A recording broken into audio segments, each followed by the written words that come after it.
Right now in Cape Coral, Florida, the median home value has dropped to around $398,000, down 4.7% from just a year ago, according to Zillow.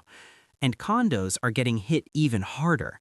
The median condo list price as of late March 2026 sits at around $235,000. Compare that to where prices were at peak, and you're looking at a drop that's wiping out years of equity for a lot of people who bought in at the wrong time. But here's the thing, this isn't just a slow market. Investors aren't just stepping back, some are actively betting against Cape Coral condos. And the reason comes down to something most buyers didn't factor into the math when they bought: insurance. Let's break down exactly what's happening and why it matters whether you own property here, you're thinking about buying, or you're just watching the Florida market. Before we get into the numbers, if you follow real estate, housing costs, or what's happening in Florida right now, hit subscribe. We break down these stories every week with real data, not hype. So let's set the scene. Cape Coral was one of the hottest real estate markets in the entire country just a few years ago. People flooded in from everywhere during the pandemic. Remote workers, retirees, investors looking for cheap waterfront access compared to Miami or Naples. Prices shot up fast. Then Hurricane Ian hit Lee County in September 2022. Category 4, $112.9 billion in damage, according to NOAA. That was the turning point. After Ian, the insurance market in Florida started unraveling. Inventory piled up and prices began coming down from inflated peaks. Fast forward to today, April 2026. According to Redfin data, Cape Coral home prices are down 3.8% year over year, with a median sale price around $375,000. Homes are sitting on the market for 69 days on average, and according to a January 2026 market report from the Royal Palm Coast Realtor Association, nearly half of all active Cape Coral listings, 45.9%, have been sitting for 90 days or more without selling. For condos specifically, the picture is worse. The median condo list price is around $235,000, and inventory is stacking up. According to a Cape Coral market report from February 2026, about 65% of all active listings priced under $200,000 are condominiums. Those are units that buyers are walking away from, not because they can't afford the price, but because of what comes after the price. Here's what most people don't understand until they actually run the numbers on a Florida condo purchase. The sticker price is just the beginning. Florida condo owners pay 2 layers of insurance.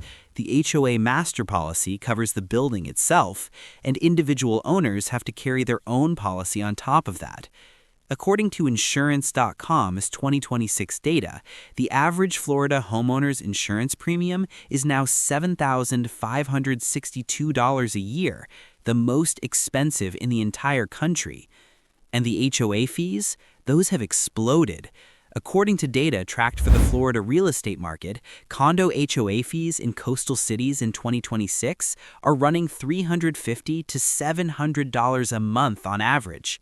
In high-rise waterfront buildings, median fees exceeded $1,900 a month in 2025, about $500 higher than 2024, according to a December 2025 report from WLRN covering South Florida Condo Association costs. Waterfront towers specifically saw about a 26% year-over-year jump in HOA insurance costs alone. And then there's something even bigger that most buyers aren't aware of: special assessments. After the Champlain Towers South collapsed in Surfside in 2021 and killed 98 people, Florida passed sweeping legislation requiring all condo buildings 3 stories or taller to go through mandatory structural inspections, called milestone inspections, and fully fund structural reserves. The law kicked in through SB 4D in 2022 and has been tightening ever since. As of January 1, 2026, associations can no longer waive or reduce reserve contributions for structural components. Full stop. What that means in practice? Buildings that spent years, sometimes decades, skipping proper reserve funding now have to make up for it fast. According to legal analysis from attorneys at Perez Mayor in Florida, special assessments of $50,000 to $200,000 per unit are being levied across Florida as associations deal with deferred maintenance they can no longer ignore. That's a check that lands on an owner's doorstep with little warning. So when you put all of that together, the purchase price, the individual insurance, the HOA fees, the reserves, and the risk of a six-figure special assessment, the math for holding a Cape Coral condo as an investment stops making sense for a lot of people. According to a February 2026 analysis published by United States Real Estate Investor, condo investors are exiting Florida rapidly, specifically because HOA and insurance costs are compressing cash flow and liquidity.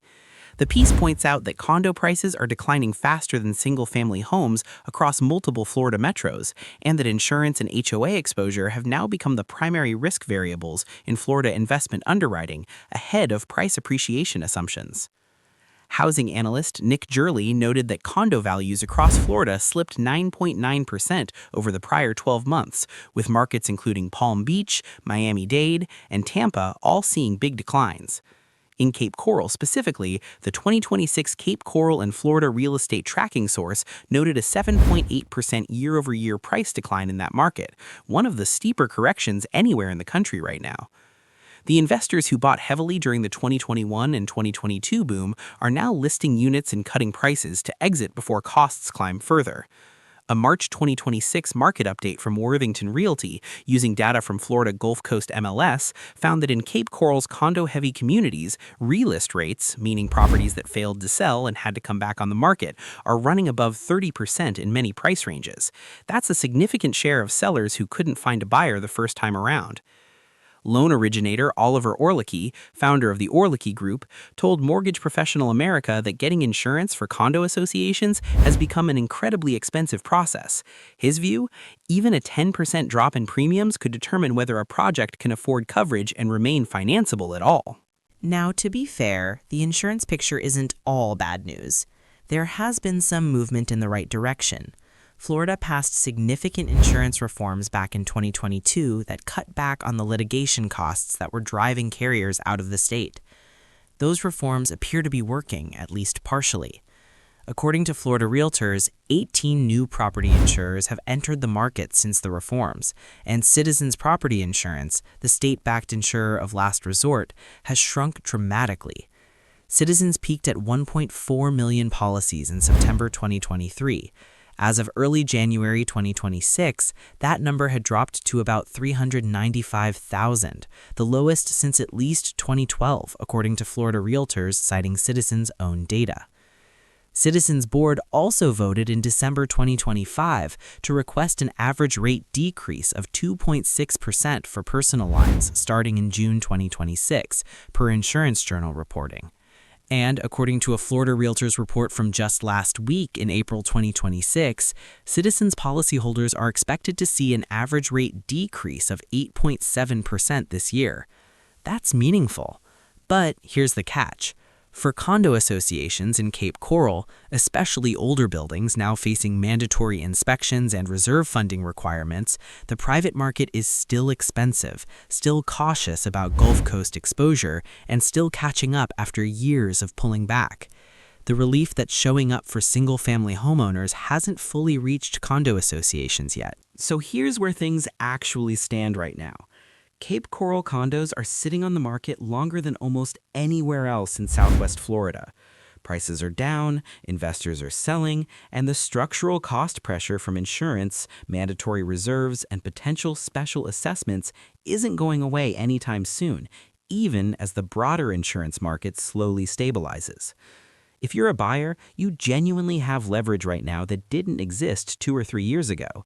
But you have to go into any condo purchase in Florida with your eyes open, not just on the list price, but on the HOA budget, the reserve study, the milestone inspection status, and what insurance is actually costing that building. If you're a current owner, you're watching this shift closely and probably already feeling the pressure. And if you're an investor trying to figure out whether Cape Coral makes sense right now, the numbers are telling a complicated story, and a lot of experienced money is choosing to wait. The market is moving faster than a lot of people expected, and this story is far from over. If you want us to cover a specific Florida market or dig deeper into the insurance situation, drop it in the comments. And if you haven't subscribed yet, now's a good time. We cover this stuff every week.